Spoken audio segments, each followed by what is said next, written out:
Assalamualaikum warahmatullahi wabarakatuh. Ya, kita bertemu lagi dalam materi pengayaan kimia dengan judul adalah larutan elektrolit dan larutan non-elektrolit. Apa itu larutan elektrolit? Yaitu larutan yang dapat mengantarkan arus listrik. Sedangkan larutan non-elektrolit adalah larutan yang tidak dapat mengantarkan arus listrik.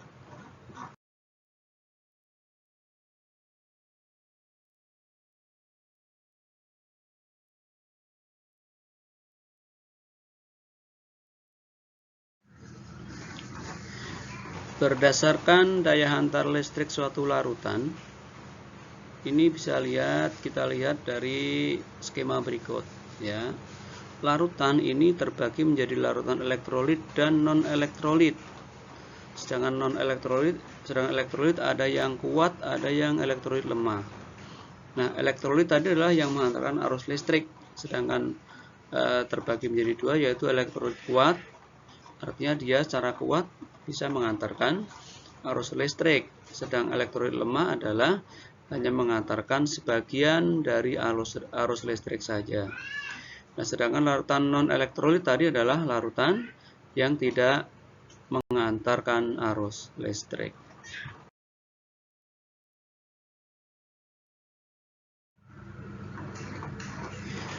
Berkaitan dengan larutan elektrolit tadi ada satu teori namanya teori Arrhenius ya. Jadi Arrhenius mengatakan bahwa larutan elektrolit itu adalah larutan yang mengandung ion-ion yang dapat bergerak bebas. Nah, jadi kenapa menjadi pengantar listrik? Karena adanya ion-ion yang bergerak bebas. Nah, sebagai contoh kita lihat ada senyawa NaCl. Nah, di dalam air dia akan terurai menjadi Na+ dan Cl-. Nah, ini namanya ion Na+ dan Cl-. Nah, ketika ada aliran listrik, maka ion-ion ini akan bergerak. Na bergerak, Cl bergerak. Nah, sehingga arus listrik tadi akan mengikuti dari pergerakan ion tersebut. Nah, sama halnya seperti larutan yang lain ada KOH, ini kalium hidroksida, terionisasi menjadi K+ dan OH-. Ya, atau yang ketiga ada cuka ya, CH3COH terionisasi menjadi CH3COO- dan H+.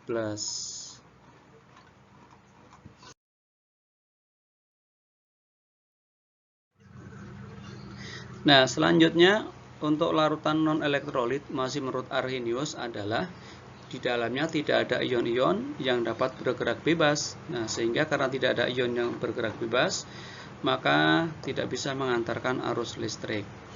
Ada contoh pertama C2H5OH, ini alkohol.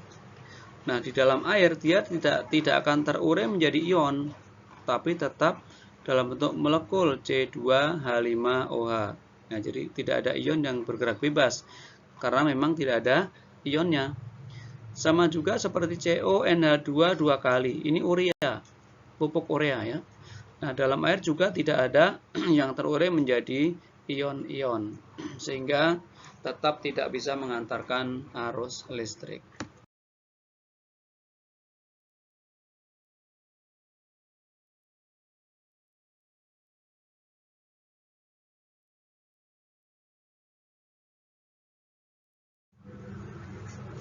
Dari teori Arrhenius tadi, maka dapat disimpulkan dari elektrolit kuat dan lemah atau non-elektrolit ya. Ini tergantung dari derajat ionisasi atau alfa. Untuk elektrolit kuat, ini nilai alfanya sama dengan 1. Nah, merupakan elektrolit kuat, artinya semua menjadi ion atau terionisasi. Elektrolit lemah adalah alfanya mendekati 0, antara 0 dan 1. Ya, enggak sampai 1 tapi mendekati 0 atau kecil jumlahnya. Sehingga hanya sedikit yang terionisasi menjadi ion. Nah, kemudian untuk non-elektrolit, maka alfanya sama dengan 0, berarti tidak ada yang terionisasi. Maka ini adalah kesimpulan dari teori Arrhenius yang sebelumnya.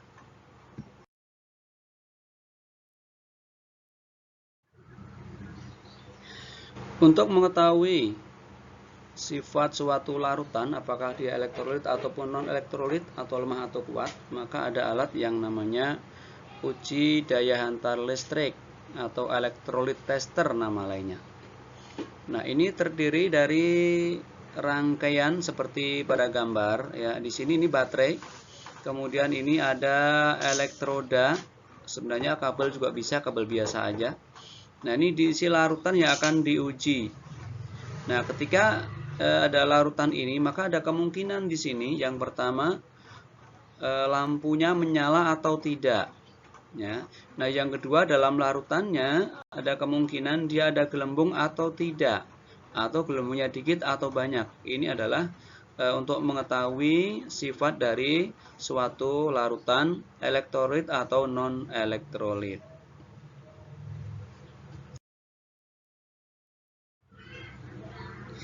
Nah, dari percobaan tadi maka kita akan mendapatkan kesimpulan sebagai berikut ya. Pertama, pengamatannya. Kalau lampu menyala terang, kemudian gelembungnya banyak, maka dapat disimpulkan bahwa larutan tersebut adalah larutan elektrolit kuat. Nah, yang kedua, jika nyalanya redup, nyala tapi redup, kemudian sedikit gelembung, maka dapat disimpulkan bahwa larutan tersebut adalah larutan elektrolit lemah. Yang ketiga, lampu tidak menyala, tetapi masih ada sedikit gelembung. Nah, ini juga masih menunjukkan bahwa larutan tersebut adalah larutan elektrolit lemah. Nah, yang keempat, lampu sama sekali tidak menyala dan juga tidak ada gelembung sama sekali. Maka menunjukkan bahwa larutan yang kita uji adalah larutan non-elektrolit. Berarti tidak bisa mengantarkan arus listrik sama sekali.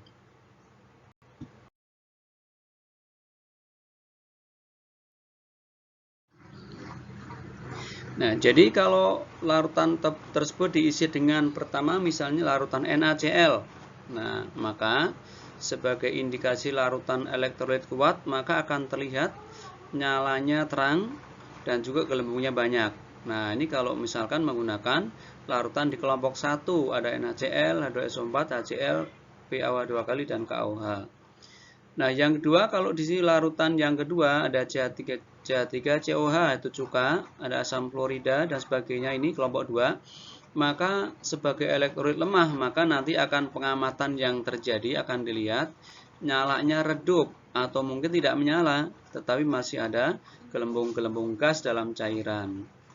Nah, kalau kemudian diisi diganti dengan larutan yang ketiga, ada urea, ada alkohol, ada glukosa, maka nanti akan diamati bahwa tidak ada lampu yang nyala atau lampu tidak menyala, kemudian juga gelembung juga tidak ada sama sekali.